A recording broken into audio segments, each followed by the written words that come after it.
Welcome to my vlog guys. म चाहिँ मन्जु विष्ट। आज हामी चाहिँ राजकोट भन्ने ठाउँमा आएको छौँ घुम्नको लागि। उहाँ चाहिँ दिदी हुनुहुन्छ, आरती के अरे, हेर्नु सक्नुहुन्छ, आरती थापा दिदी।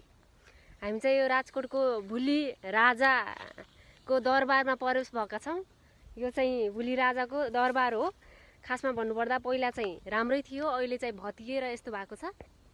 अनि केबल कार पनि बन्दैछ गाइज, अगाडि हेर्न सक्नुहुन्छ हजुरहरूले। 1 वर्षपछि चाहिँ यसरी हिँड्नु पर्दैन, उकालो ओह्रालो केबल कारमा बसेर टक्क आउन सक्नुभयो। यतातिर काफलहरू भन्नाले पनि काफल त पाउँदैन, तर ऐसेलुहरू चाहिँ लास्टै पाउँछ। अहिले चाहिँ यो ऐसेलीहरू चाहिँ पाक्दैछ गाइज, यस्तो छ, पाकेको छैन, पाक्दैछ। लगभग 5-6 दिनपछि हुन्छ होला सायद। अनि के भन्न चाहनुहुन्छ दिदी यो उसको बारेमा?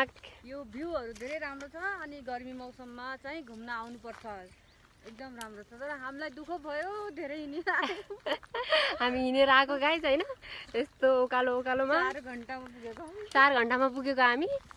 धेरै अहिले चाहिँ समस्या छ, पछि गएर केबल कार गयो भने चाहिँ त्यति पर्ने छैन। चिसापानीबाट कर्णालीपुरबाट ठिक्कै यतातिर ल्याउने छ गाइज, राजकाँडाको डाँडामा। त्यहाँबाट तर्यो भने त त्यहाँनिर त नजिकै छ, अनि तेर्सै बाटो हो। यता के भन्छ ऊ पनि आउँदो रहेछ के, म्याजिक ऊ हेर्छ त, त्यहाँ गाडीहरू पनि आउँदो रहेछ। खासमा हामीलाई थाहा थिएन आम्पानीबाट गाडी आउँछ भन्ने। हामी चाहिँ यताबाट हिँडेर आएको, धेरै रमाइलो भयो। 4 जना थियौँ, 1 जना दिदी, 2 जना दिदी, हामी यसरी आएको गाइज। हस्त धन्यवाद।